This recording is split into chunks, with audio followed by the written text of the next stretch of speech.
Hi everyone and welcome to my tutorial today. I'm Amina Fadila Shehu and today we're going to be talking about Power BI for visualizations, but today we're going to cover Power Query, Power Pivot and data analysis expressions. So this tutorial today will cover everything you need to know from importing, cleaning your data to creating your powerful visualizations using DAX. By the end of today's lesson, you guys are supposed to be able to create your own dashboards that can help you to make strategic decisions in your organization. So let's get started. Now, the main thing is we actually have a lab, but I will just have to go through the slides so that we can understand what we're about to do in our lab. Okay, so today's agenda is a Power Query editor. We're going to create models, we're going to create and manage relationships, and we're going to create some DAX expressions to help us in building our dashboards. Okay, so let's start with the Power Query editor. Power Query editor is basically an essential tool in Power BI. It helps you to connect and combine and even refine your data sources. Power Query actually simplifies the process of importing and transforming data into a structured format for your analysis. And this is extremely important in ensuring that your data is accurate, it's efficient, and it's reliable. So for example, imagine you're working with sales data from multiple regions. Power Query can help you clean and combine this data into one single data set for analysis. And to do that, you normally go to the Get Data option and Excel, you choose and you load it into Power BI. Now, next thing I want to talk about is in Power BI, the main process in Power Query is data cleaning. So that's detecting and correcting, removing all these corrupt parts, incorrect or inaccurate records, and it just makes sure that you're dealing with only high quality data. The significance is that the more accurate, efficient, and reliable your data is, the more everybody believes in your analysis, to be honest. Okay, I've already talked about Power Query in the first slide. So this is what your Power Query looks like. Now, your Power Query, you have your ribbon. This ribbon, like every Microsoft tool, you have PowerPoint, Excel, Word, they all have this ribbon. Okay, the ribbon actually contains everything you need to transform your data. The ribbon in our Power Query editor. This is our query, so every table you import will be here. Okay, every data source. Here is your data preview, so you can just click on any of the tables and you'll see what is in your data. Our query settings here, this is like the transformation tab. Under this we have applied steps. So for everything, every step you make in your transformation is contained in that transformation step. If you decide some of the transformations you do not want them, you can just click on the X that is next to it. Okay, now initial assessment of data. So in Power BI's Power Query, you can use these three functionalities, should I say, to actually help you to evaluate and understand the state of your data. So we have column distribution, column profile, and column quality. For your column quality, what this does is that it assesses the percentage of valid error and empty values in each column. So for example, if you have a customer ID column, it shows a high percentage of errors. You might need to investigate data entry issues or any mismatch in data type. For column distribution, it actually provides visual. I'll show you guys when we open our Power Query or when we get to our lab. It provides a visual and numeric breakdown of the distribution of unique values within a column. So this is actually very useful, especially in spotting skewed data or if there are any outliers. So for instance, if a salary column unexpectedly shows a large number of maximum or minimum, it will indicate that maybe there's some data entry issues. So you just investigate to make sure your data is well distributed. We have column profile as well. This one offers this tool offers like a detailed summary of each column, so it will include the top values and the presence of if there are any empty cells, and this is very helpful in identifying the values that frequently occur or assessing how complete your data is.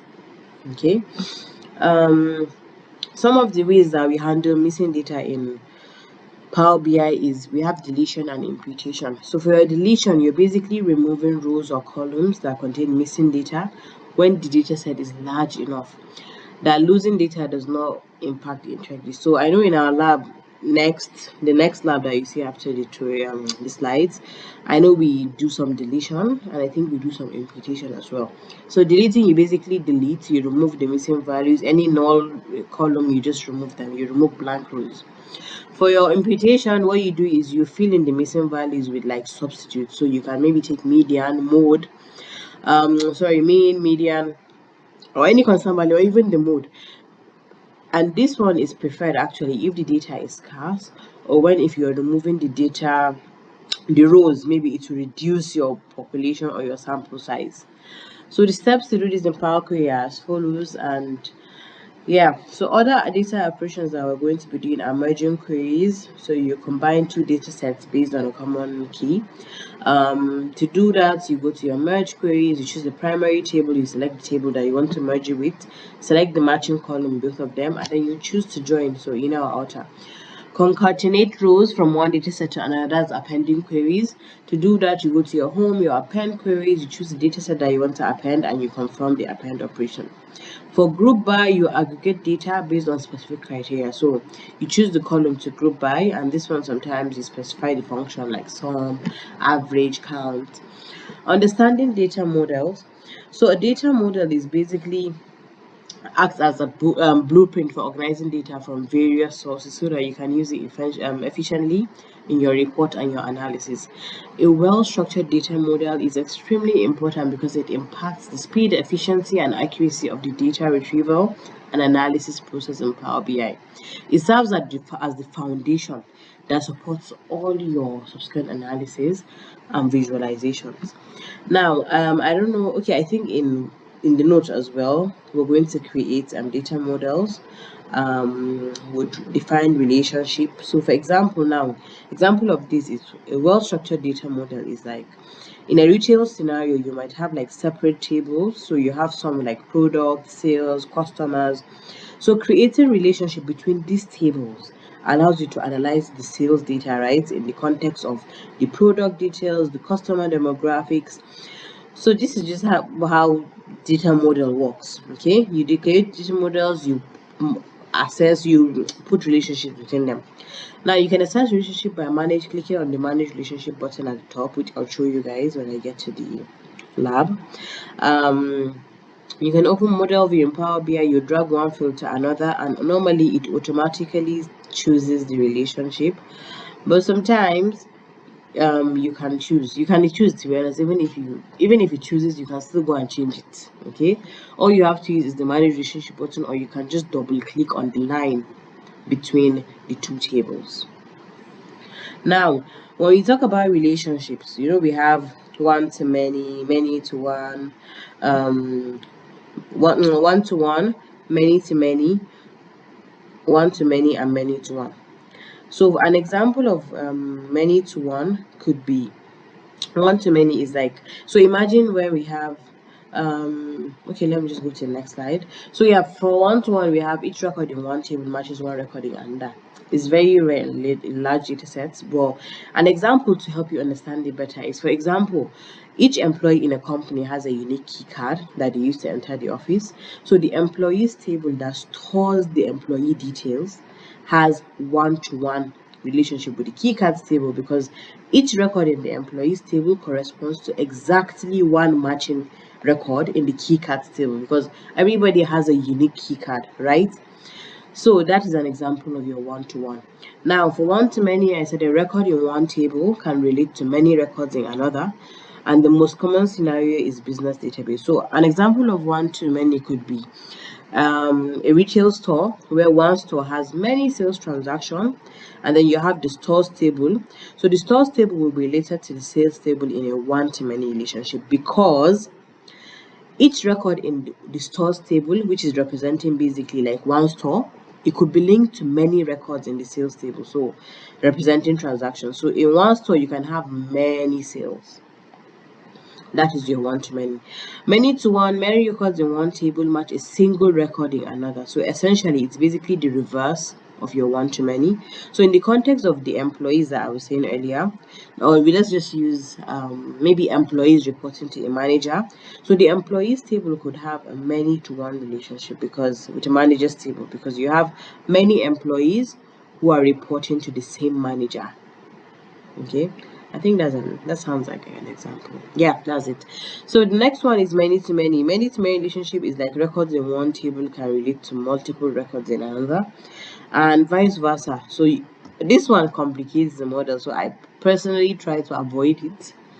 But if it comes to when you have to use, so an example of many to many is in a scenario where you have multiple authors that can write multiple books. So in an authors table and a books table, the tables will be related through a many to many relationship, because each author in the authors table can also be associated with multiple entries in the books table. Okay, and vice versa. So that's what makes it a many to many relationship. Okay, next thing, we have something called cross filter direction. Now we have single direction and both direction. I will show you guys in Power BI. For a single direction, it filters your table in one filters in one table affect the other table, but not vice versa. So filters in one table affect the other, but the ones in the other ones will not affect the other one. Okay, I don't know if I'm making sense, but both directions you filter in either table can affect both. Now I will just use examples because I think with examples it will be easier to understand it. So for example, let's use that stores and sales example that I just used previously. So let's look at the relationship between stores table and a sales table. If the relationship for this one, if we set it to single, your filtering for the sales table will show sales related to that store, right, in the sales table. So but when you apply a filter on the sales table, like if you're filtering like some specific transactions, it will not show it will not be shown in the stores table. Okay, you're only allowing one direction. Now if it's in both direction, for example in maybe HR system, imagine where employees table and a departments table, they are set to both directions, meaning specific department will show all employees in that department, and conversely selective employees will only show those associated with those employees. So this allows for like a dynamic interaction between the tables in both analysis and reports. Okay, best practice for creating a relationship, you have to make sure that the data types match between tables to establish accurate relationships. You need to use primary keys whenever possible to ensure uniqueness and reliability in relationships, and you need to avoid creating unnecessary relationships that will complicate your model and degrade performance. The next thing I want to talk about is DAX. Now last week we were not able to cover up until DAX, so but I'm just going to introduce it because I want to record and upload the DAX tutorial for you guys maybe tomorrow, so that you guys can go through it, and the next week we can just go into visualization and more practice so that you guys are ready for your capstone project. Okay, so your DAX is basically a powerful, I know you guys have done Excel. DAX are basically formulas, powerful formula language used in Power BI to create, we create calculations on data models. So we create functions, operators, or constants that can be used in formulas. Now some practical is we create measures, use it for time intelligence, and use it for creating calculated columns. For creating calculated columns, you could use DAX to add new data based on existing data. So example is you want to know the total number of sales in your store. So you use the total sales and you just put the sum. So it will use your table and the amount, it will calculate all of it to sum it up basically and give you the number for total sales. For measures, you can also construct like dynamic calculations that help you to aggregate data based on the filter context. So average transaction, use average. Time intelligence, this one actually is my favorite part of DAX, because with DAX that you're able to analyze data across time periods easily. Most of my experience with Power BI, or most of my jobs that I have done with Power BI, is always trying to see over the years the progress, monthly, weekly, quarterly, daily, because it really helps a business to keep tabs of things like that. So yeah, you use DAX expressions to do that as well. These are just some examples of key DAX functions, which I will probably not use these ones. Based on the case study that I've chosen, I will use the one that best fits it, but you can just see some of them like calculate, sum, average. We even use sum x, average x, so if you know these functions in Excel, then it's just a continuation for you. Okay, That basically allows for custom calculation in a data model. So you can create all of these things.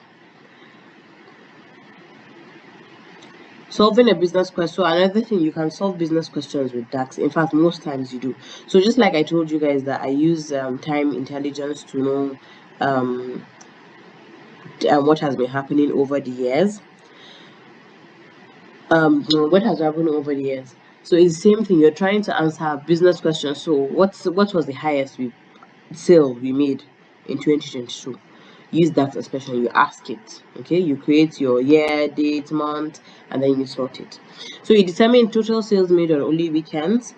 You can use weekend sales. You calculate your sales on those particular days. In this, in fact, I think this is even wrong actually. Sales day, normally there are different types. So we have 1, 2. It can either name it as Monday to Saturday as 1 to 7. Yeah. Anyway, when we come to the lab, I'll put it properly. I think I made a mistake typing this. Everyone, you're welcome back to my tutorial on Query Editor in Power BI. This tutorial is just to guide you through the essential steps to clean and transform your data.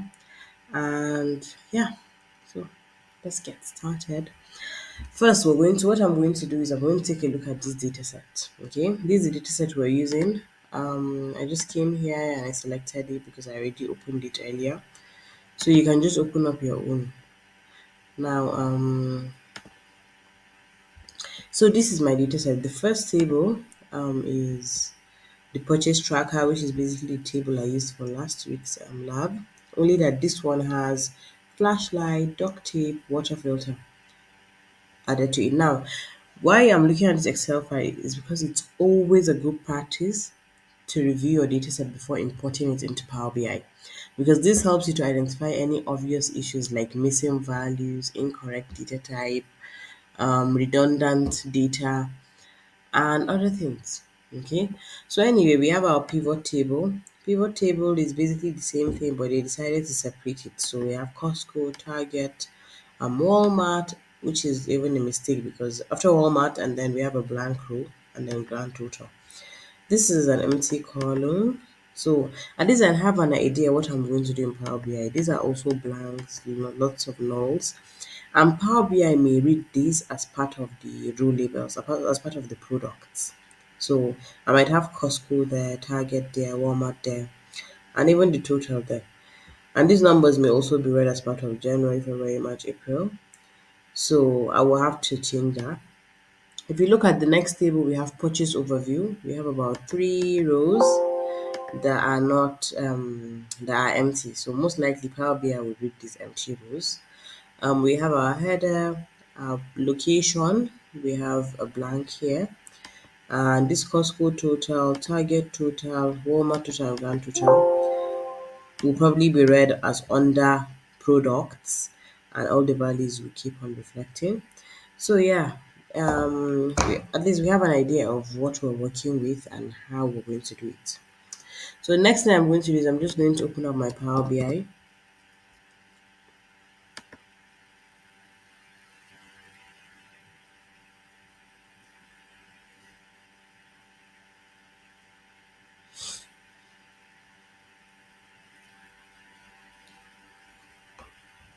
So first thing, I can either select a data source or star. So I'm just going to import my data set quickly.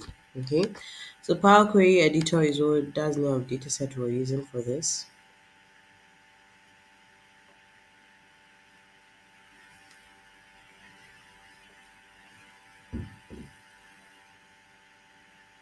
Now, like I showed you guys last week here, if you want to search anything, you can search it. We have a pivot table, purchase overview, purchase tracker. And I already went through, I think purchase tracker looks okay. I need to transform my purchase overview and I need to transform my pivot table. So I'm just going to click on transform data. You know what happens after that? It takes you directly to your Power Query editor. So just before we do this, I'm just going to go through it again visual. So you have your ribbon here, your queries for tables, your transformation steps, and your data view.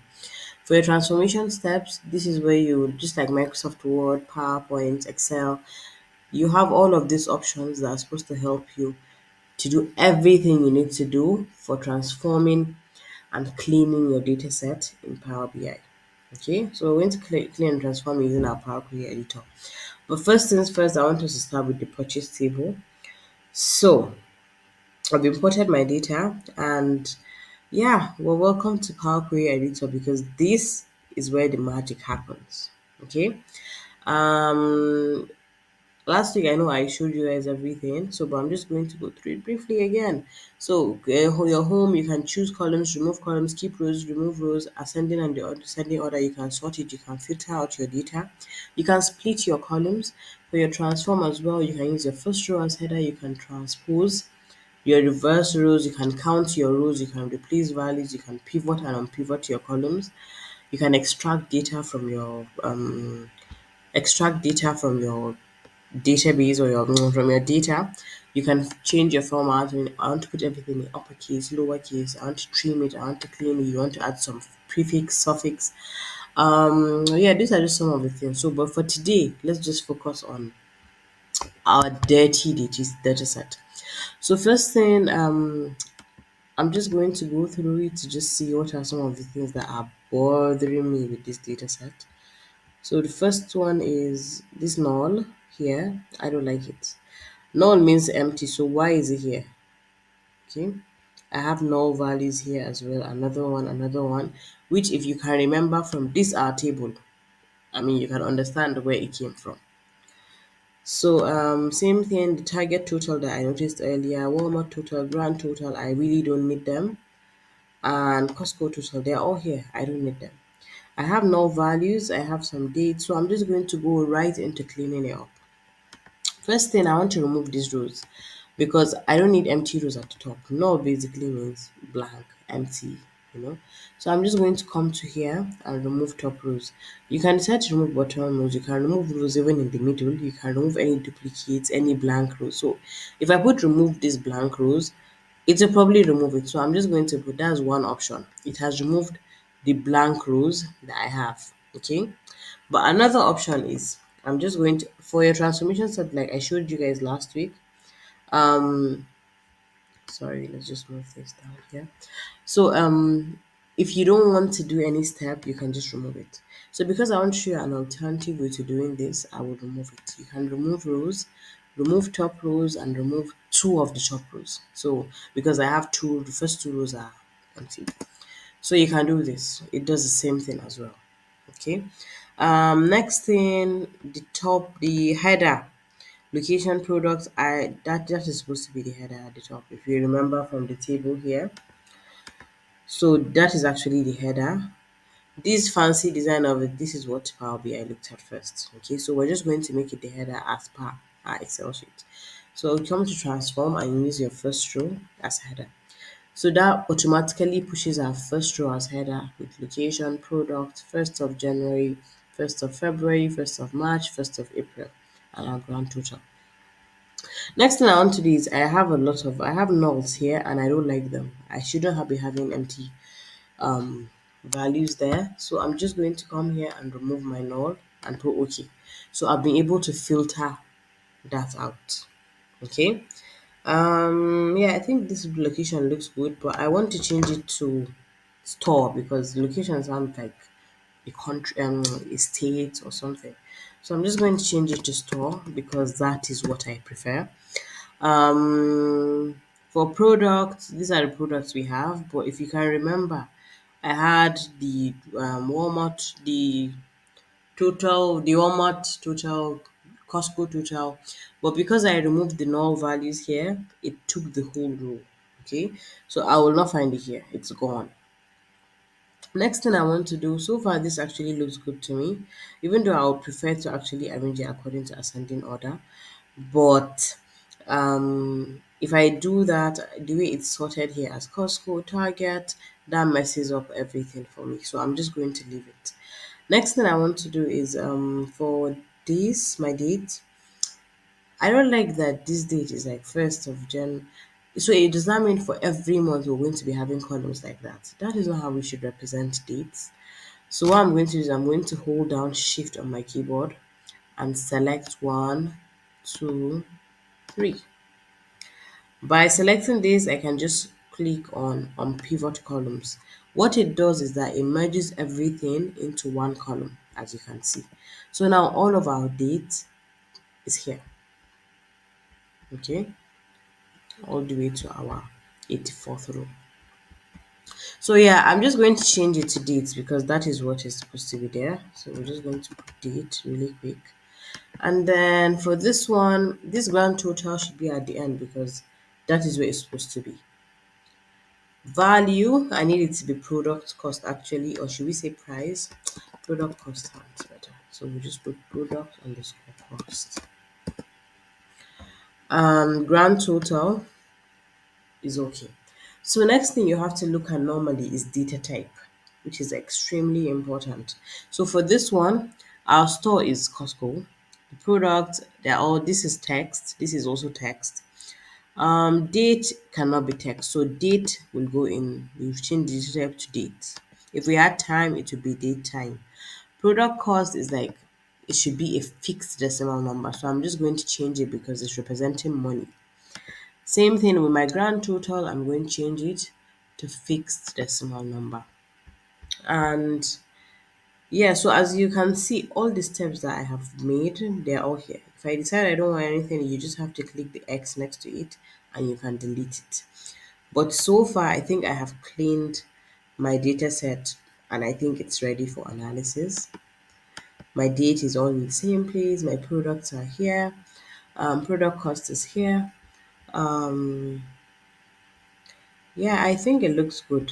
Okay, so we're just going to go to the pivot table and continue. So pivot table here, some of the things I have identified are, sorry, before earlier in our notes, I showed you guys column profile, column distribution, and I haven't shown you guys in Power Query. I promised to do that.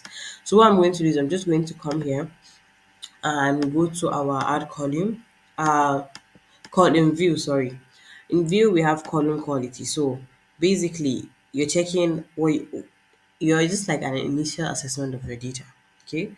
It checks, Power BI can check and tell you what your data looks like. So you know how this one is almost empty. We can see that it's empty. There's only 3% of it that is valid, which is basically I think the first two columns. And yeah, it's empty.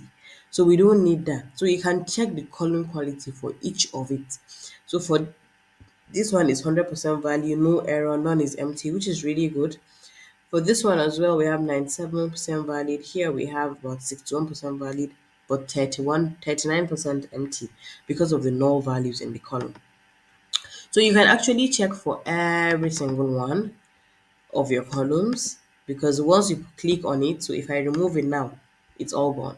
So you can also check column distribution, which will basically look at your text. So if there's any duplicates, if there are any values that are redundant, you can now remove your duplicates. Okay. Next thing is we have column profile, which tells you about the column distribution, the count, how many are empty, how many are unique, how many are distinct, and yeah, minimum and maximum values or date and stuff. So you can do that for each of them, for each one. See, look at the distribution across this product. Okay, even though here I know we're going to come back to it anyway. So yeah, this is what you can see with Power Query as well. Next thing I want to do is I want to remove this column that is empty because I don't need it there. So to remove the column, I'll come to remove column and remove column here. That is one way. Another way you can do that, this is a column. You can also come to transform and, well, is it transform? Okay. You can right click, sorry, and remove the column. Okay. So if you have duplicates, if you have any other things, you can also remove them at this point. So but I'm just going to use this one here and just remove the column. By removing it, this is what I now have. And this is actually supposed to be my header. Okay, this is supposed to be the header for the table. So I'm just going to click go to transform data and use my first row as headers. By using my first row as headers, they have all gone back to the top. Now my text data type here is correct because store name is text, which is okay. But what is bothering me is I'm seeing Costco, which is the name of a store, Target, and Walmart here. Walmart, and then a blank, and then grand total. So I don't want to see this. So I'm just going to go here and sort it. I'm going to remove all the cost code that is showing, even though it's just one. I'm going to remove the target. I'm going to remove the Walmart. And I'm going to ask you to remove any blank rows because I saw one at the bottom. And I'm going to ask you to remove the grand total because I don't need it. So it has removed it. Okay. Um, so I think this looks good for me. These are all products. So I'm just going to rename it as products. Okay. Next thing I have January, February, March, April, and I don't like that they are separated like that. So I'm just going to unpivot them as well. So we're going to unpivot the column and we have attribute. So what I'm going to do here, it's month. So it's like date, but I'm just going to rename it date because I don't like when I see attribute there. Value, I like to see it as product cost or at least price because it's the price for each of the products. Product underscore cost. Then grand total, I would prefer it to be here as well. So I've dragged it to the end. And this is supposed to look good. I think I shouldn't be having any more null values, which is, yeah. So this looks good. But one thing that doesn't look good is this. Now, I know you guys' first instinct is, the last one we put date. Can we put date for this? Let's try that. We can't. Okay. Power BI will give us an error because we only have Jan, like not even January. It is not even complete. Power BI only recognizes like a full date, so the day, the month, and the year. Okay. So to avoid errors like this, when you have just month or you have just the day, you do not use the date type. Okay, it will give you error. So I'm just going to remove it because I was just showing you that. And yeah, this looks good. We have our clean data set, nothing redundant. We can even come back to our column quality and see how we have 100%, 100%, 100%, 100%. Sometimes data cannot be 100%. If you have anything above 80, you're good to go. They have 9 distinct, 4 distinct, 61 and 40. So everything actually looks good. Column profile as well. Let's choose for this one. And we can see everything. Our count is there. Everything is distinct. No errors. For date too, we have the same thing. For product cost, we also have the same thing. And we have our distribution of numbers. Grand total, same thing. So for month, you can see about how many. For January, 32% January, 32% March, 17% February, and 17% April. So anyway, you can see the distribution for your data. Okay, so it's because sometimes when you have a lot, maximum and minimum value, it has to check to make sure that your data is representing what you're supposed to have. So I think that is all. I think this is pretty much clean, to be honest. Product cost is the right last thing. So product cost is value, is money. I need it to be fixed decimal number. And for grand total as well, I need it to be fixed decimal number because they are both money. So with these changes in my data type, I think we're good to go. Let's check our purchase overview as well. And yeah, we are good to go. So the next thing you do, you're done, you come to home and you click on close and apply. By closing and applying, what this does is that it loads your data for you into Power BI. So just like if I had clicked load instead of transform data, that is what will happen. So it's going to load our data into Power BI. Now this is supposed to be the end. We did that in class last week. This is supposed to be the end of this part using Power Query Editor to clean and transform data. The next thing I want to show you guys is how to create and manage relationships. Okay, so to do that, I'm going to just bring in another data set. So I'm going to get data, Excel, and I'm going to choose relationship tutorial. So before we do that, I've already opened my relationship tutorial in my Excel, and this is the file, relationship tutorial. So the first sheet has like details of the store, the product ID, the product name, the price, the production cost. This data compared to the last one we had is pretty clean. It's really straightforward. The apocalypse tales, I have customer ID, customer product ID, order ID, unit sold, and date purchased. So if you can just, yeah, this is what we have. And then I have customer information, which just tells me about the customer. So their ID, their address, city, state, zip code, and the customer's name. Okay, so that's what we're going to be using. Now I'm just going to upload the three of them into my Power BI. I'm going to load them. I don't need to edit any of them because they are well cleaned. So, right, it's loading it into Power BI.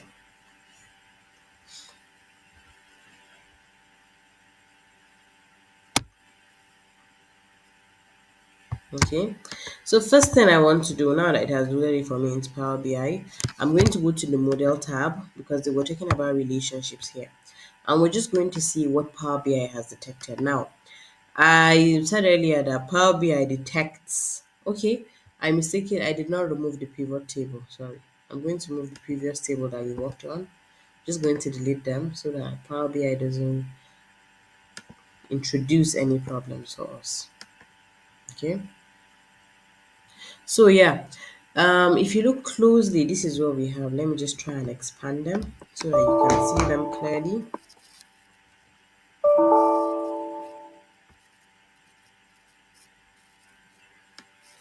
So here, I would actually prefer the customer information is first. So just going to drag this. Since all right. So first things first, in Power BI, if you want to see, Power BI automatically detects relationship between two tables. Now, if we click on this line, we can see that it detected that customer, we have customer here and we have customer here. Same thing with this, it detected product ID, product ID. So it connects the tables. Okay. So, but to see more details of this relationship, I'm just going to double click on the line, and this is what is going to happen. I don't know why it's not showing it. So yeah, these are the details. Now it's saying one there's a my customer on Apocalypse sales table has a many to one relationship with the customer information on my uncle on my customer information. Reason being that the many is that in this table I have details even of their orders, product, so meanwhile here I just have information about the customer. But I'll prefer that it uses the primary key, which is my customer ID. So I'm just going to change it to customer ID. It still remains the same, and this make your this relationship active is like this would be the only connection. So if we had another thing, maybe like customer, if I don't click on make this relationship active, it can also use it to identify other relationships, meaning it could use customer, it could use customer ID. So but I want it to use customer ID, so I'm just going to save it. Okay, so now if I come here actually and I click on it, it should be able to link between customer ID and customer. Next thing we have here is product ID. If I double click on it, I see the same thing. The product ID from here is linked to the product on many to one, because here you just have details of the product. Meanwhile, here you have the product, you have it in orders, you have it for customers, you have it on the day it was purchased, you have it on the unit it was sold. So that's how the menu comes about. Okay, same thing, this relationship is active and we just save it. Now, this cross filter direction, if I put both, what it does is that it selects, so here it becomes a double arrow, okay? And if I put it here as well, it becomes a double arrow. What it means is that these tables may not be connected, but if I have both here and here, so let's put this one too to be both. For anything that I'm going to do, so let's just do something small. Let's create a measure. Um, what would I want to see? Let's check let's go to dashboard. Okay, so what I want to do is let me drag store. No, let's go back to model first. Let's change this relationship on it. Okay. So let's create let's go to visualization, and I'm just going to drag a store. Let's go to my customer information. Should I drag store? Oh, okay, let's drag state. Yeah, I know it's going to try and access the map, so I'm just going to make it a table. Okay. Next thing I want to do is I actually want to see the customer information, or I want to see, let's say the product ID. Okay, the product ID for the things that people have bought here. But before I do that, I need to create a new measure on this. So I'm just going to come here and create a new measure. Let's say this called the measure. The measure is just to help us calculate to count the product ID. So I'm just going to go count. We're going to use the count function. Good thing it's suggested for you. So I want to see just product ID, and I'm just going to close it up. So I'm just going to commit. It's basically like save it, and my measure is here. So I'm going to drag the measure here. Now, because the measure I put both. Okay, I don't know if you can see the table.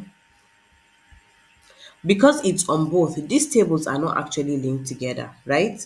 But because I put this cross filter direction for both, meaning it goes both ways, so it can see this table. Okay, now let's go back and change it to single, and I'll show you something. So when we change it to single,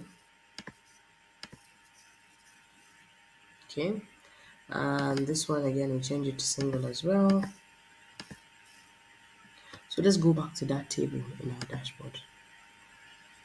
It has changed to 10, which is actually not correct, and it's just giving this number because that's probably the highest number of that's the product, the highest number of it's not using the actual value because it can't see the table. Okay, so anyway, this is just an example. Now I'm just going to go back and delete the relationship here so that we can be able to create our relationship. So you just going to delete it, since this is the one that Power BI automatically did for us. I don't want to use it. I'm just going to make mine. Okay, so what I'm going to do is I'm going to just drag. I want the customer to be able to create a new relationship. You just drag your customer ID to this, and automatically you have your one-to-many relationship. Hold on, I don't know why it keeps doing this the first time I drag. So customer to customer ID. So anyway, this is what you have because it's coming from customer information. Earlier it was coming from Apocalypse sales. So if I do the same thing, let's say I drag this one from here to here, you have your many to one relationship. Okay, so I'm just going to save it because we actually want the relationship there. So for same thing here, I would do for the product ID. I want to drag product to product ID here, and yeah, so we have a one to many relationship as well. So or I can decide to do this way to this way, and it's all the same thing. I have a many to one relationship. So I'm just going to save it, and that is it for creating and managing. So you can make other changes. You can delete the relationships. You can come here, you can check how many relationships you have active. You can tell it to auto detect relationship, and if I wanted to edit it, just need to select, and you can edit, you can delete, you can filter, you can do a lot of things. Okay, and yeah, I think that's all for relationships. So I'm just going, this is video I'm just going to post it today. I'm going to do another one on DAX. I have a different data set, a retail sales data set. So I just want us to do DAX expressions and some visualizations for the DAX. Okay. And yeah, then I'll see you guys next week. So thank you so much for watching. And if you reached here, well done, because you guys are really, really trying. Thank you so much for your patience. And thank you so much for listening to me. So yeah, happy analyzing, and I'll see you guys on Wednesday for our test. Thank you.